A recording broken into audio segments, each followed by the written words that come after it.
What is the phenomenon of Ramaswamy? Where did he come from? How did he get so high in the polls so quickly? I'm partial to people who are known for their first names, so I like Vivek Ramaswamy. And he's done a few things. He's actually done a better job articulating the culture wars and the wokeness, woke being broken a joke, with actual examples and with alternatives. People want to hear not just the problem, Andrew, but the solution.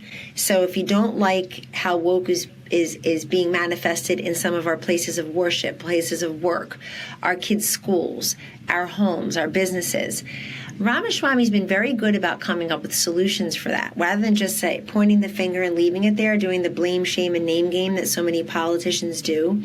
He's also like this never-ending TED Talk, so he makes everybody feel smarter, Vivek, and they want to listen to him. He says no to any television invitation that I can think of. He gives out a cell phone number to everybody. Like, it's very warm, it's very connective tissue, and he's got something that you can't bottle, you can't buy, you can't sell. He has such joy on the job. Is anybody enjoying running for president of the United States more than Donald Trump or Vivek Ramaswamy? I mean, Joe Biden's not. Ron DeSantis doesn't look like none of these people look like they're enjoying themselves. Vivek is absolutely enjoying going around this country, looking people in the eye and connecting with them. And he's got an answer for everything, but he does it in a very accessible way. It's obvious that he's brilliant and he's very successful. He's a self-made billionaire. But there's something very accessible about him that makes him relatable and makes you want to learn more. He also has won the expectations game. That's my other answer to your question about what's happened with Trump, DeSantis, Vivek Ramaswamy. Trump and Vivek have exceeded the low expectations that people put on them unfairly. And DeSantis has not sort of mustered up to he's not met his press clips yet. He could, I guess, but it's been a really rough start. Yeah. Why hasn't Chris Christie done better? I think Chris Christie's doing very well for someone who got out of the race with 0 delegates last time, got out early, endorsed his friend, and then was a friend and an advisor all 4 years. I know that firsthand. So I think he's doing well as sort of the person who knows Trump well, who's going after Trump hammer and tong. You know, the way to beat Trump in the primaries, Andrew, is you either have to go after him hammer and tong and make him the absolute issue and just wear him down, or at least try to, or you have to refrain from running at all.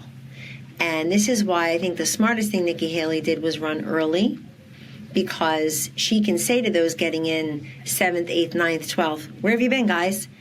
The more people who run, the better it is for Donald Trump. And that's very clearly evident in the polls.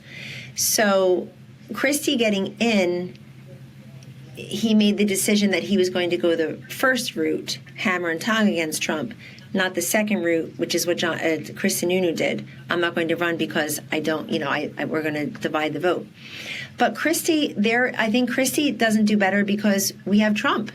We have Trump who's tough. We have Trump who's not going to back down. We have Trump who's going to call it like he sees it, and promise this, that, and the other. And I also just think it's hard for governors, just generally, past and present and future. It's just more difficult for governors to talk about foreign policy and national security in a way that sounds like it comes from their own experience, their own set of decisions. That's something, ironically, that businessman Trump had going for him, and that somehow the former chairman of the Foreign Relations Committee and vice president and senator for decades, too many of them, Joe Biden, hasn't been able to leverage to his advantage. His approval rating on foreign policy and national security is underwater. More people disapprove than approve.